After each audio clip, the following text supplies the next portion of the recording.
నిన్న జరిగిన ఎపిసోడ్‌లో ఫ్యామిలీ వీక్ సంబంధించి టైమ్ టాస్క్ అయితే ఒకటి జరిగింది కదా! తాడు టాస్క్. అండ్ ఈ టాస్క్ సంచాలకుగా అయితే సంజన అయితే వ్యవహరించింది. సంచాలకుగా సరిగ్గా చేసిందనిపించిందా? సరిగ్గా చేయలేదనిపించిందా? నాకైతే చాలా క్లారిటీగా చేసిందనిపించింది.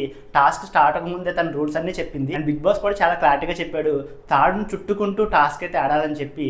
అండ్ మళ్ళీ మధ్యలో ఈ విషయం అయితే సంజన చెప్పడంతో అందరూ ఫస్టే చెప్పాలి ఈ విషయం చుట్టుకుంటూ రావాలని చెప్పి టాస్క్ మధ్యలో చెప్పడం కరెక్ట్ కాదని చెప్పి టాస్క్ అయిపోయిన తర్వాత మీ వల్ల లేట్ అయిందని చెప్పి దివ్య అండ్ రీతు అయితే చాలా మంది అయితే అన్నారు.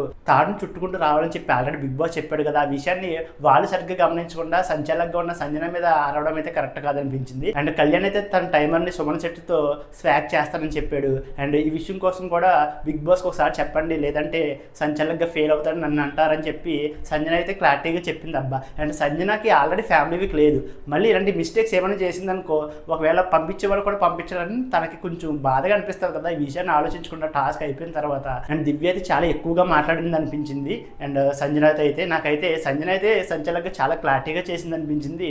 అండ్ ఈ విషయాన్ని గుర్తుంచుకోకుండా ఇది ఫ్యామిలీ వీక్, మిగతా విషయాలు పర్లేదు, ఈ విషయంలో మీ వల్ల లేట్ అయిపోయింది, తాడును చుట్టుకుంటూ రావాలని చెప్పి టాస్క్ మధ్యలో చెప్పారు, మీ వల్ల చాలా లేట్ అయింది టాస్క్ అందరికీ అని చెప్పి చాలా మాటలు అయితే మాట్లాడింది దివ్య. ఈ విషయంలో నాకైతే దివ్యదే తప్పు అనిపించింది. సంజన చాలా క్లారిటీగా చేసింది సంచాలకురాలుగా. నేను జరిగిన టాస్క్లో సంచాలకురాలుగా సంజన సరిగ్గా చేసింది అనిపించిందో సరిగ్గా చేయలేదనిపించిందో, అండ్ దివ్య సంజన మీద కోప్పడడం మీద మీకేమనిపించింది? వీడియో లైక్ చేసి మీ అభిప్రాయాన్ని కామెంట్ చేయండి.